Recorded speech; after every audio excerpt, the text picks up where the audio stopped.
let's look at the 2021 live streaming setup for baseball. Today on My Favorite Thing. It is finally time for us to get back to the ballpark. Baseball season is back.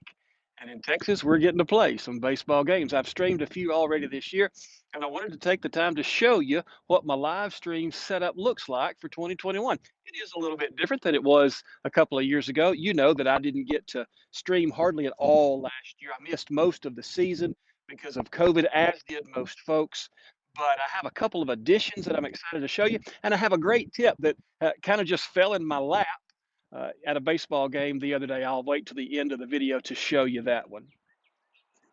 Looking at our baseball live streaming setup for 2021, some of the equipment that we'll be using includes the same stuff we used for 2020.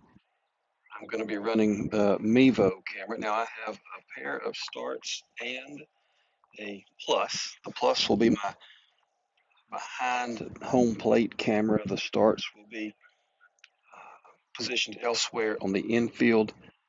Once the Mevo multicam beta app is released and fully featured, it is currently on beta version 0.8. Assuming that 1.0 would be a full-fledged version, we're getting really close to having all of the features that we need. But from right to left, you'll see I have my monopod convertible, a tripod convertible to a monopod. I have a pair of wraparound mounts that I'm going to try this year. I have used them once already. They could be a little bit sturdier. The backbone inside those is a little bit flimsier than what I want. Matter of fact, when I have the Mevo Start and the Mevo Plus and Boost combination mounted on it, I have to go ahead and add a removable zip tie to it for it to be quite sturdy enough. For our sound, for the stream itself, we're going to be using the Hollyland Lark system. It is a 2-microphone system that has individualized gain control at the receiver. Also going to be using for crowd noise the Rode Video Mic Me mounted to one of the Mevo Starts. I keep a 25,000 milliamp hour backup battery with me because there are days we stream a couple of games back to back, and usually my iPad is the first thing to go, and I'll have to charge it. I have not had either the Start or the Plus die on back-to-back games, so that's encouraging as far as that goes. So in the stands, I would be about 20 foot away from the Mevo Start on that pole, and I would be about 10 foot away from the Mevo Plus mounted on that pole.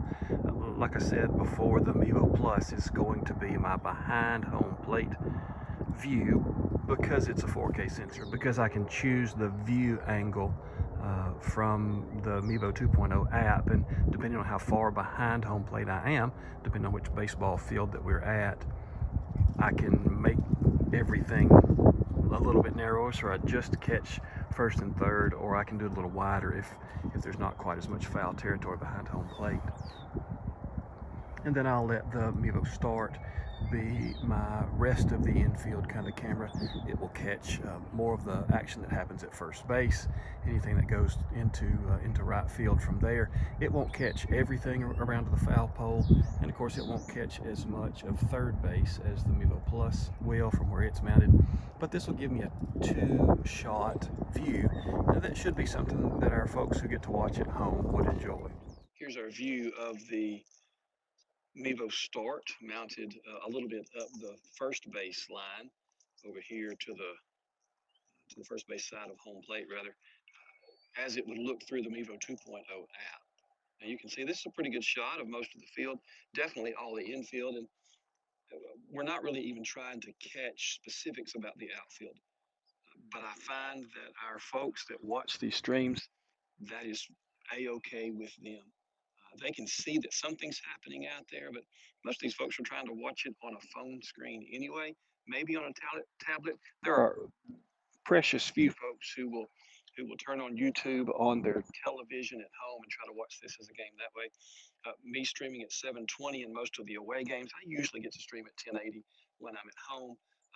That works pretty good, even if they are on their television. But for the most part, I'm streaming games that they just can't get to, and so they're not choosing to stay home and not watching at the ballpark. They are either at work or they're listening to it as they travel. But this is a way to get that shot as a secondary view if I'm going to use the Mevo Multicam Beta. And then here's the view from behind home plate running through the Mevo Plus, mounted to a boost. You can see that it's a good shot, great over the shoulder of the umpire. You're going to catch that pitcher catcher exchange very, very well. Can go ahead and move it over to first base as things happen up there. Move it around to third base if you need to. If you're running in the Mevo 2.0 app, of course, if I'm going to try to run a two-camera system and I try to use the Mevo Multicam Beta app, I don't have the ability to do those crops, those cutaways into a tighter shot within the screen. That's just not part of the functionality yet. That's coming.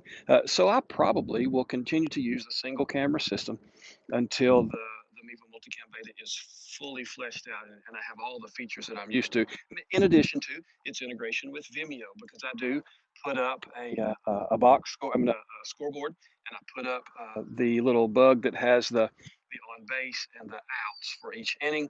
And of course, I run each kid's name across the bottom in a lower third with their position as they come up to bat and are announced. So that Vimeo integration is going to be important for me as well to get into that multicam beta, or once it's out of beta, so that we can use all of the features. And so, like I said, until then, I'll probably try to use a single camera system and wait until I have more features to run 2 or 3 cameras at the ballpark. So now that you've seen the equipment and what it might look like to set it up at your field, let me tell you about that tip that I mentioned earlier on. As I was streaming a game last week, I was having a hard time keeping my upload speed into a respectable range. I was trying to stream at 720 and I kept falling down below 2.0 megabits per second.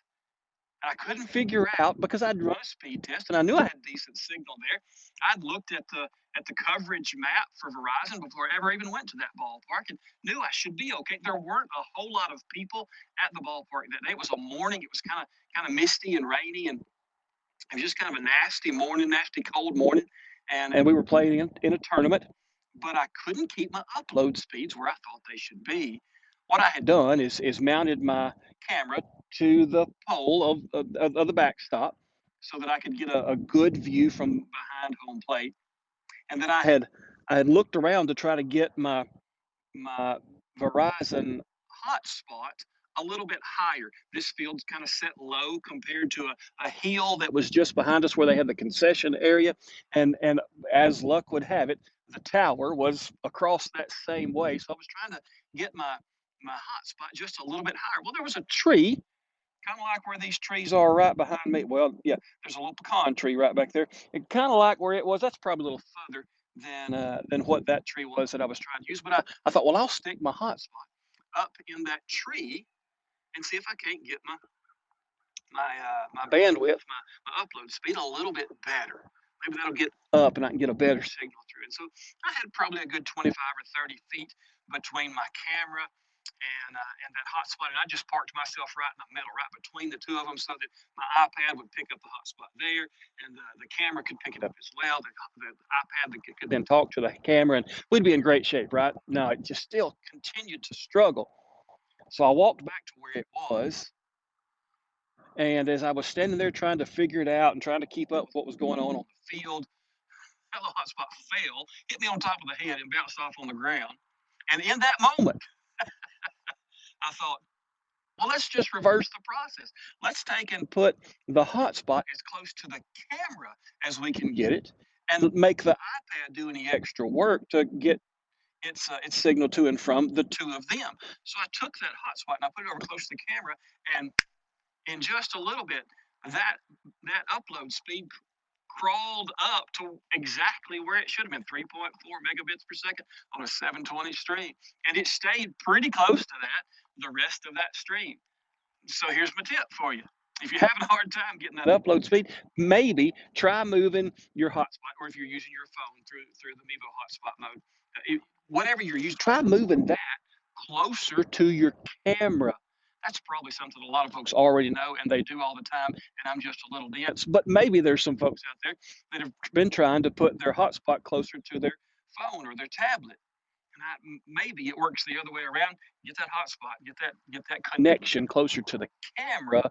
I think we'll be doing better. Having all three of them pretty close together is what everybody says is the golden egg. That's what we're looking for. But definitely having the camera and the hotspot. Maybe even carry an extra one of those reusable zip ties and zip tie that hotspot to the fence right next to where you mount your camera. Whether you're using one of the little bendable mounts that I use today, or you're using a monopod like I used last year, in years past, or whether you're using a fence clip or a link spider or whatever it is that you've chosen to use, maybe mount your hotspot right there by your camera and see if that doesn't let your upload speed increase and get a whole lot better. I hope that this has been a valuable video for you to get to look at what my streaming setup looks like, and maybe you want to use a few of the pieces as well. I've got some affiliate links in the bottom here in the description. I'd also always appreciate you liking or subscribing this channel. We went over 500 subscribers over the weekend, and I'm excited to aim for as many folks as can benefit from this hobby that I have found to be so very satisfying.